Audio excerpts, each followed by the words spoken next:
Hello everyone, welcome to Flavors of My Roots. Today I have a special guest and she will be teaching us how to make Venezuelan arepa. And go ahead and introduce yourself. Hi, my name is Andrea Ferro and I'm a proud Venezuelan. And I'm going to teach you how to make arepas and perico, which is our traditional breakfast. You can have arepas and do an arepa with perico, and it's delicious and easy. It's usually things you already have in the house, so we're going to make this. And tell them a little bit about yourself, Andrea. What do you do? Yes. I am an actress and a singer and also a producer. And I'm a creative in general, so I love anything that has to do with food as well. So when it comes to cooking, I follow Flavor of My Roots very closely because every video for me is an opportunity to explore and have fun and decompress in the kitchen.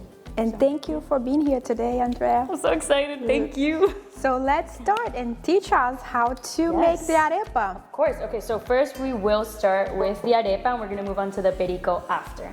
So when it comes to the arepa, first you're gonna want harina pan, which you can find at any grocery store, mostly I would say maybe Publix. Soft plug, I really love Publix. Yeah, Publix is a good There's market. Good stuff. And they have a section of all Latino products. So they have queso guayanés, so they'll have queso de mano, so that's another traditional Latino type of cheese. It's a white cheese, which you can also add to your arepa.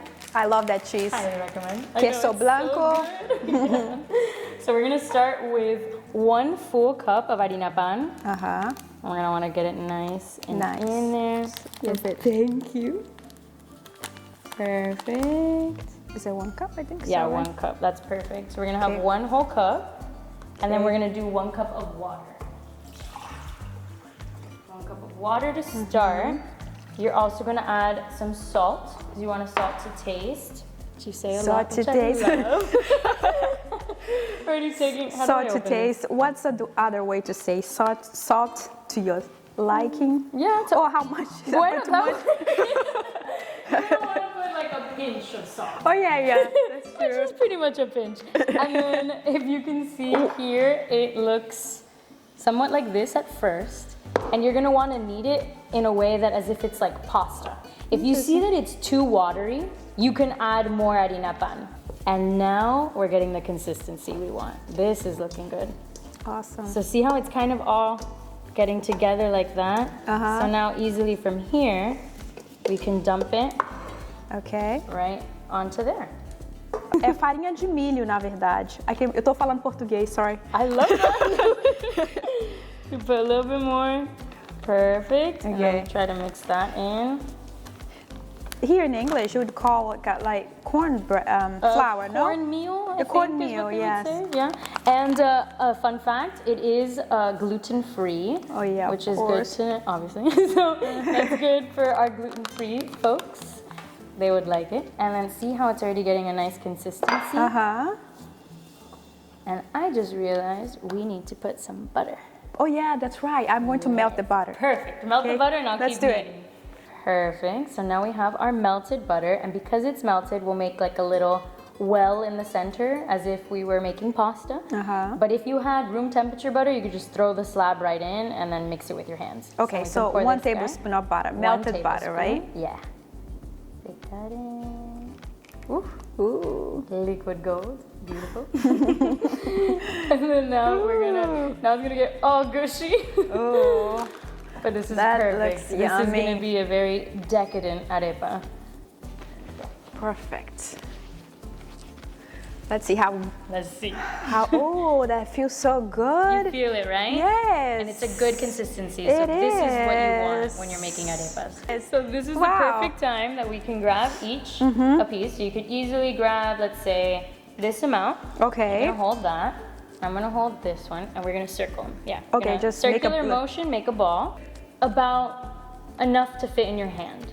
Like this? Everyone's hand's different. Yeah, I would it's true. say enough to be the size of, let's say... It's probably not going to be all the same size. No, but they're not. But it's It okay. could be any it's okay. size you want. Exactly. Yeah. That's also the point. Let's say you have someone that's very hungry. You're going to make them an extra bigger arepa, let's say. Okay. But let's say for me, this is the size that I'd like. Okay, so depending on you who do this. are, Oh, this is so. Oh my gosh. and you flattened it out like That's that. perfect. And you want to go around the edges to make sure that it's nice and circular. Okay.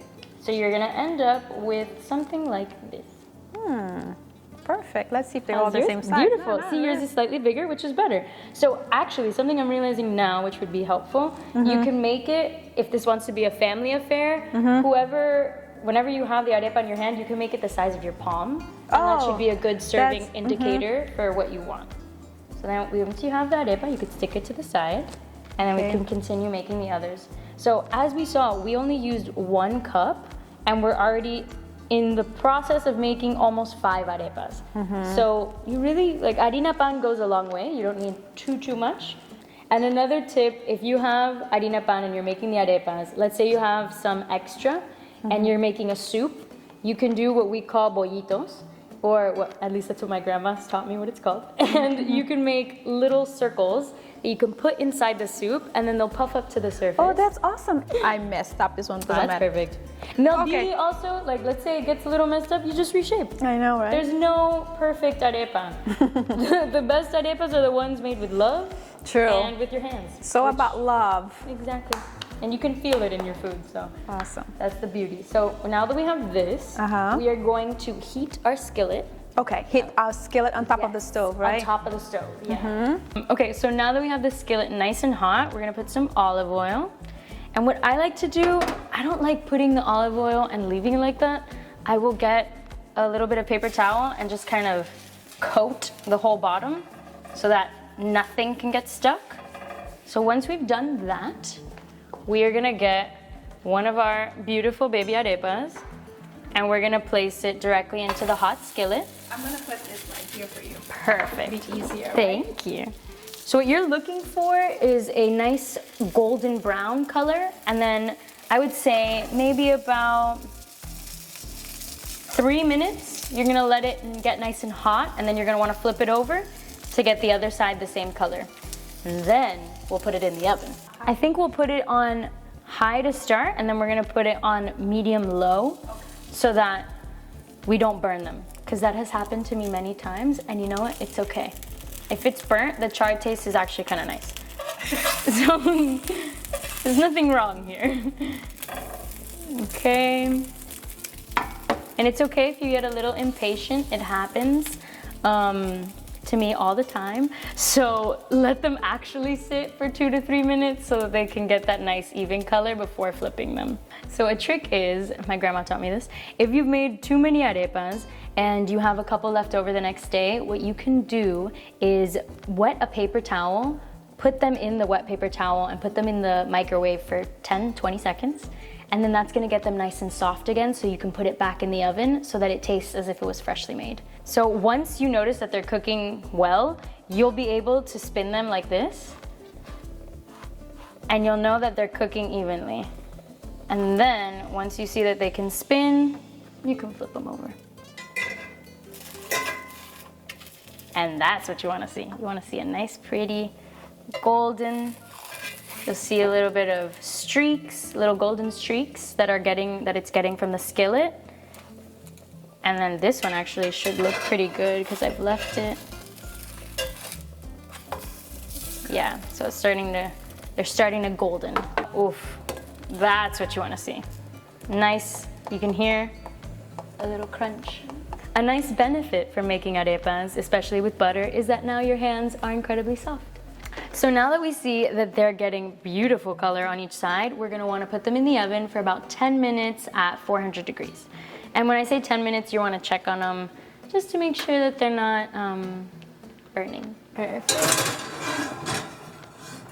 Perfect.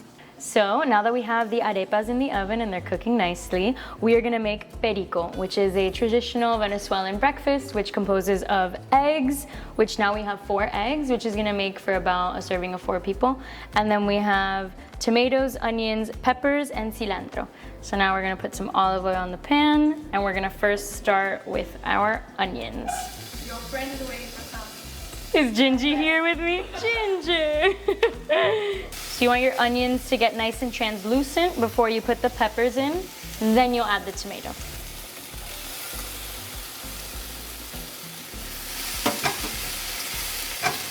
So this is about half of a small red pepper.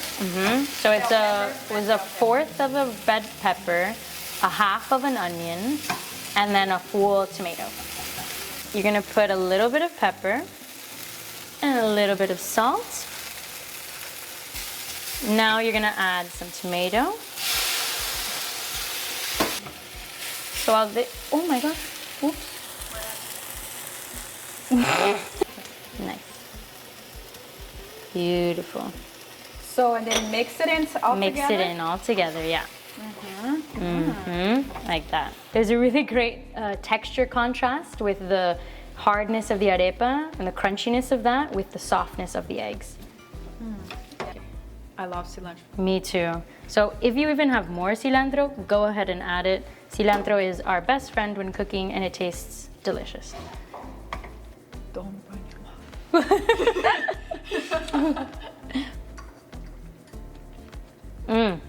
Yeah, now it's good?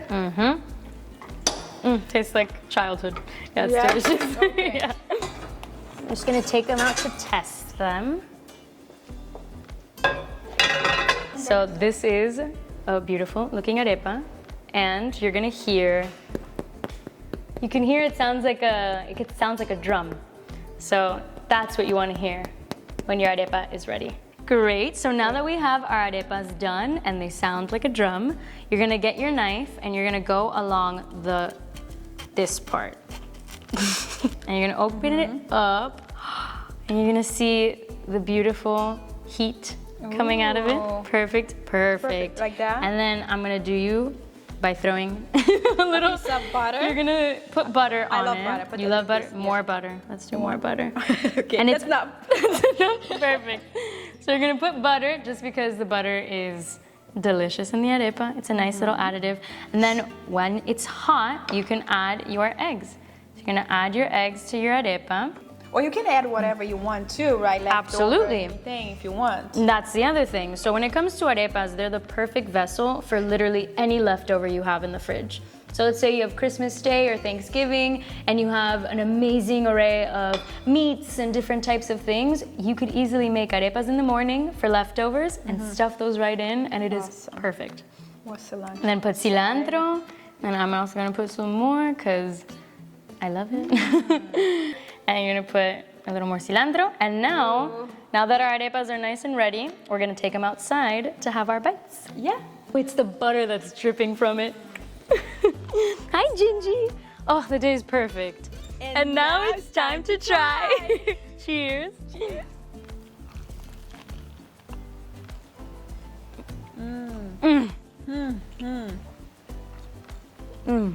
Oh wow. It's delicious. This is so delicious. And so easy to make.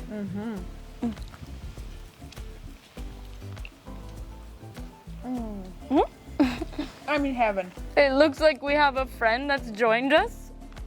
Oh yeah. He's always here. You just saw that? Oh my goodness. Wow. And that's a small one. That's a tiny little one. That's a baby. Andrea, thank you for teaching us how to make Venezuelan arepa. Thank you so much for having me. Thank you. Cheers. Cheers.